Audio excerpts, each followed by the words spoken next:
আম্মু তুমি কি বানাও? গেস করো কি বানাই। মেবি এখানে দেখাও কি। ও মিটবল। কে খাবে মিটবল গুলো? হ্যাঁ বনু খাবে, তুমি খাবে, হ্যাঁ সবাই খাবে। এদিকে দেখাও। এখানে বানাচ্ছি মাম্মা। এখানে সব কিছু দিয়ে রেডি করে নিছি, এখন বানিয়ে নিচ্ছি। না ভিয়া অনেক খাওয়ার জন্য এরকম করছে। মাংসটাকে কিমা করে, হ্যাঁ তারপরে হচ্ছে পাউরুটি, মাংস, ডিম, কর্নফ্লাওয়ার, আদা বাটা, রসুন বাটা, লবণ, তারপরে গোলমরিচের গুঁড়া, এগুলো দিয়ে তারপরে এটা ম্যারিনেট করে এখানে ব্লেন্ডারে কিমাটা করে নিছি। এখন এটা গরম পানিতে দিয়ে দিব।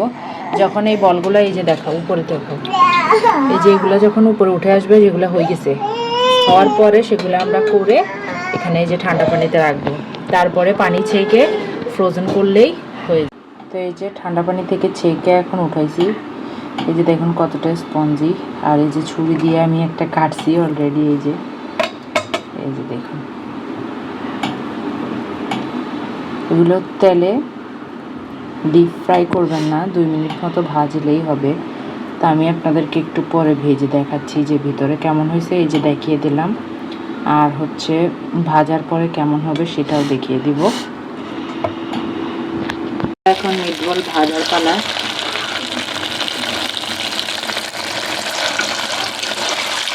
বেশি ভাজতে যাবেন না, 2 মিনিট মতন ভাজবেন, তাহলেই দেখবেন টেস্টটা খুব ভালো আসবে।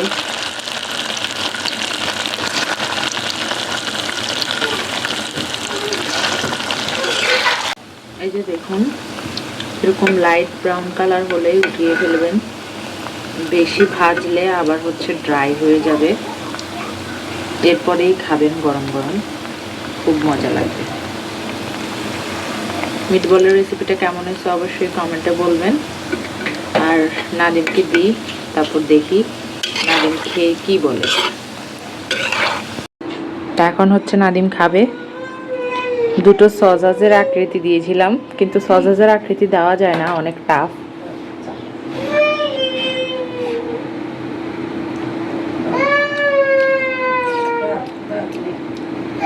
মজা খট।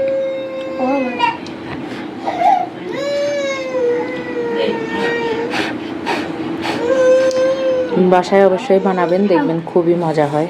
আল্লাহ হাফেজ। আল্লাহ হাফেজ, টাটা।